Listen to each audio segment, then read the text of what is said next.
कहानी शुरू होती है और हम धूमचुत्तड़ को देखते हैं जो कि एक छोटा मोटा ड्रग डीलर होता है। इसके बाद हम अरमानी हुत को देखते हैं जो कि एक बार डांसर होती है। फिर जब अरमानी हुत अपने घर पर आती है तब हम देखते हैं कि धूमचुत्तड़ और अरमानी हुत एक ही बिल्डिंग में रहते हैं और वो दोनों हमेशा ही लड़ते रहते हैं। यहाँ पर हमें ये भी पता चलता है कि अरमानी हुत की फाइनेंशियल कंडीशन इतनी ज्यादा खराब है कि वो अपने घर का रेंट तक नहीं चुका पा रही। उधर धूमचुत्तड़ के घर पर जख्मी लंड नाम का एक लड़का आता है और उससे माल मांगने लगता है, लेकिन धूमचुत्तड़ उसे माल देने से मना कर देता है और कहता है कि मैं चूतियों को माल नहीं देता। तभी जख्मी लंड बाहर देखता है कि कुछ गुंडे एक लड़की को तंग कर रहे होते हैं, जिसको देखकर वो उनकी मदद करने जाता है, लेकिन वो गुंडे जख्मी लंड की ही ठुकाई कर देते हैं। तभी जख्मी लंड को देखकर धूमचुत्तड़ वहाँ पर आ जाता है और जैसे तैसे करके मामले को संभाल लेता है। लेकिन तभी अचानक जख्मी लंड की गांड में चुलसी मचती है और वो सभी को बता देता है कि धूमचुत्तड़ एक ड्रग डीलर है। अब ये सुनते ही वो गुंडे धूमचुत्तड़ के पीछे पड़ जाते हैं और उसका सारा माल और पैसे लेकर वहाँ से भाग जाते हैं। अब इस इंसिडेंट से धूमचुत्तड़ की बुरी तरह फटी पड़ी थी, क्योंकि उसने वो माल जिस डीलर से खरीदा था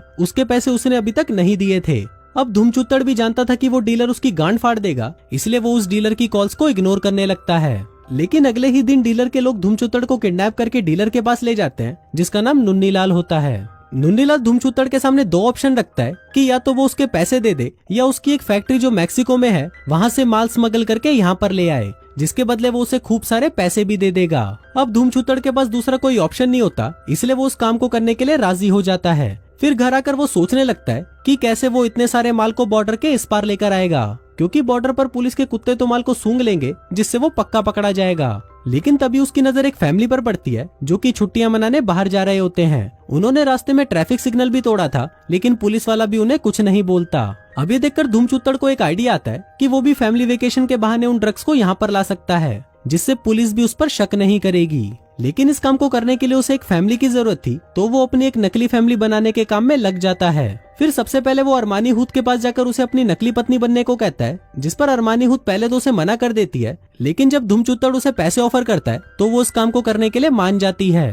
इसके बाद वो जख्मी लंड और जहरीली झांट के पास जाता है और उन्हें उनके नकली बच्चे बनने के लिए कहता है। दोस्तों, ये जहरीली झांट वही लड़की है जिसे उस रात इन दोनों ने गुंडों से बचाया था। इसके बाद वो सभी लोग प्लेन में बैठकर मैक्सिको पहुंच जाते हैं और वहां से एक वैन में बैठकर फैक्ट्री की लोकेशन की तरफ निकल जाते हैं। लेकिन वहां पर पहुंचकर उन्हें पता चलता है कि नुन्नीलाल ने उनको धोखा दिया है। दरअसल उसने इनको कुछ किलो ही माल लाने के लिए बोला था, लेकिन यहाँ पर तो इतना माल था कि उनकी पूरी वैन ही भर जाती है। लेकिन अब धूमचुत्तड़ के पास कोई ऑप्शन नहीं था, इसलिए वो सारा माल अपनी वैन में भरकर वहाँ से निकल जाता है। लेकिन फैक्ट्री से निकलते ही रास्ते में उन्हें एक पुलिस वाला रोक लेता है, जिसको देखकर वो सभी लोग घबरा जाते हैं और उन्हें लगने लगता है कि अब वो पकड़े जाएंगे। लेकिन वो पुलिस वाला रिश्वतखोर था और वो उनसे कुछ पैसे लेकर उन्हें चेक किए बिना ही वहाँ से जाने देता है। फिर कुछ देर तक ड्राइव करने के बाद वो लोग बॉर्डर पर पहुंच जाते हैं, जहाँ पर उनकी मुलाकात एक और फैमिली से होती है। यहाँ पनौती और कंगाली नाम का एक कपल अपनी बेटी ढोलकी के साथ कहीं जा रहे थे।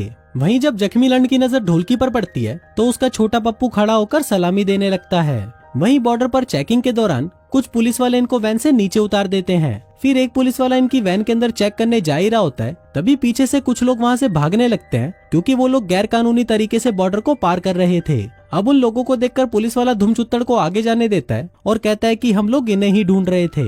अब ये सुनकर वो सभी जल्दी से वैन के अंदर चले जाते हैं और सक्सेसफुली बॉर्डर को क्रॉस कर लेते हैं। वहीं दूसरी तरफ जिस फैक्ट्री से धूमचुत्तड़ माल लेकर निकला था, वहाँ पर उस फैक्ट्री का असली मालिक निर्मल निरोध आ जाता है। अब यहाँ पर हमें पता चलता है कि नुन्नीलाल ने धूमचुत्तड़ को झूठ बोला था कि इस फैक्ट्री का मालिक वो है, और उसने धोखे से निर्मल निरोध का सारा सामान धूमचुत्तड़ से चोरी करवा लिया। फिर जब निर्मल निरोध को पता चलता है कि उसका सारा माल किसी ने चुरा लिया है, तो वो तुरंत एक आदमी के साथ धूमचुत्तड़ को पकड़ने उसके पीछे लग जाता है। वहीं दूसरी तरफ हम धूमचुत्तड़ और बाकी के लोगों को देखते हैं, जो कि खुशी खुशी घर की तरफ जा ही रहे होते हैं कि तभी अचानक उनकी वैन खराब हो जाती है। लेकिन कुछ ही देर में वहाँ पर कंगाली और पनौती आ जाते हैं, जो उनको गैराज तक लिफ्ट देने की बात करते हैं। इसके बाद सभी लोग उनकी वैन पर चढ़ जाते हैं और गैराज की तरफ बढ़ने लगते हैं। तभी बातों ही बातों में धूमचुत्तड़ को पता चलता है कि पनौती एक नारकोटिक्स ऑफिसर है और वो छुट्टियां बिताने के लिए यहाँ पर आया हुआ है। अब ये बात सुनते ही धूमचुत्तड़ की गांड फट जाती है और वो अपने बाकी साथियों से कहता है कि हमें कैसे भी करके इन चूतियों से पीछा छुड़ाना होगा।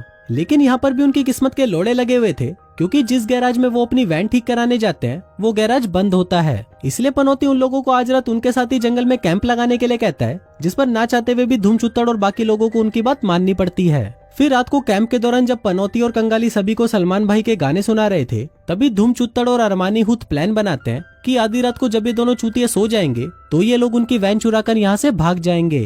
वहीं हम जख्मी लंड को देखते हैं जो कि ढोलकी को सेट करने में लगा हुआ था ताकि वो पूरी रात उसे बजा सके, लेकिन उसे पता नहीं था कि गचागच कैसे करना है, इसलिए वो ढोलकी को बजा नहीं पाता। अभी देखकर धूमचूतड़ को उस पर तरस आने लगता है और फिर वो उसे गचागच करने की टिप्स देता है। फिर आधी रात को जब सभी सो जाते हैं तो धूमचूतड़ और अरमानी हुत पनौती और कंगाली के टेंट में वैन की चाबी चुराने के लिए घुस जाते हैं, लेकिन तभी पनौती धूमचूतड़ का हाथ पकड़ लेता है जिससे उसको लगता है कि अब वो पकड़े गए।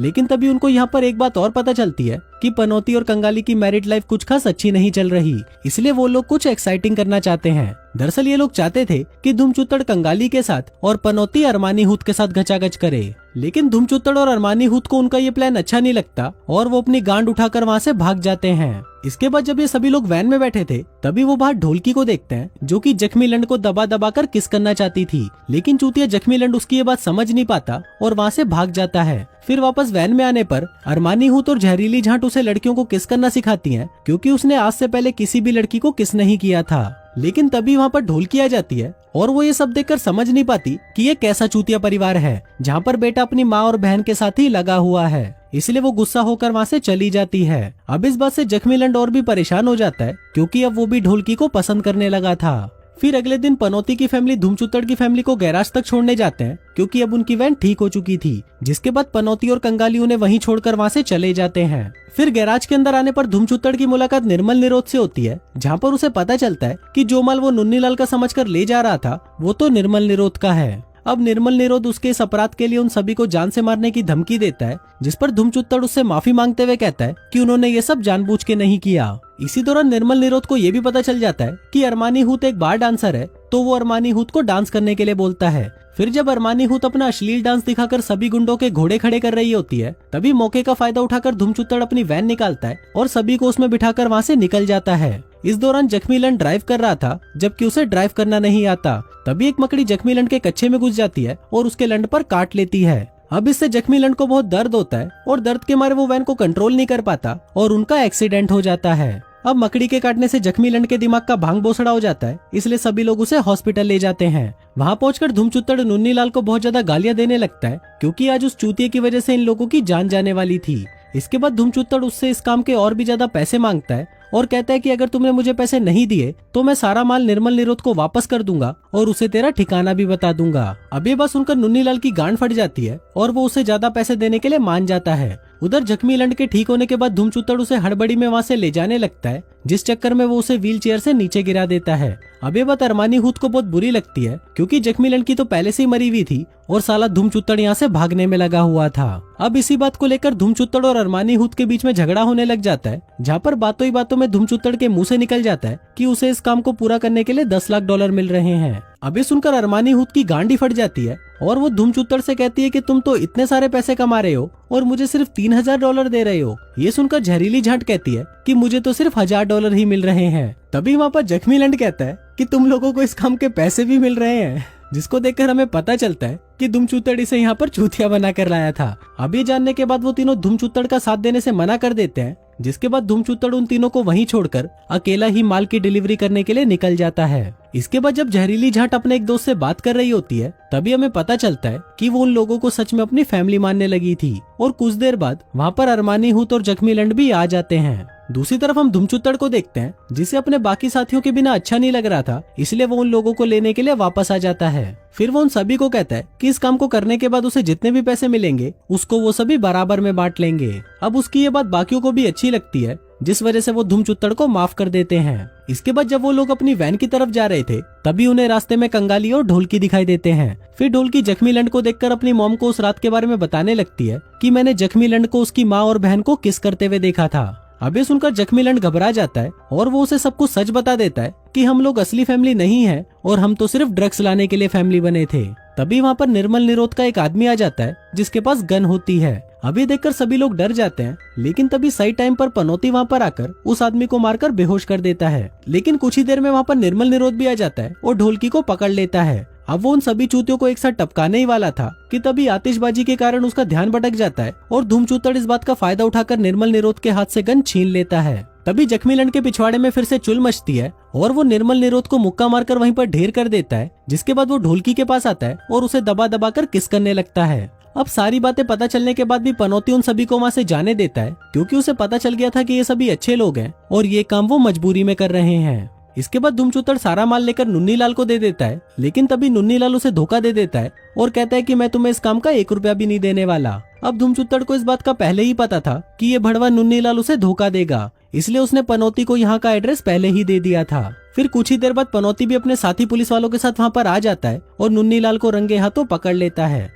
अब इतना सारा माल पकड़वाने के बदले सरकार धूमचूतड़ को एक बड़ा सा घर देती है, जिसमें धूमचूतड़ अपना नकली परिवार, जो अब असली परिवार हो चुका था, उनके साथ खुशी खुशी रहने लगता है। और इसी के साथ ही ये कहानी यहीं खत्म हो जाती है।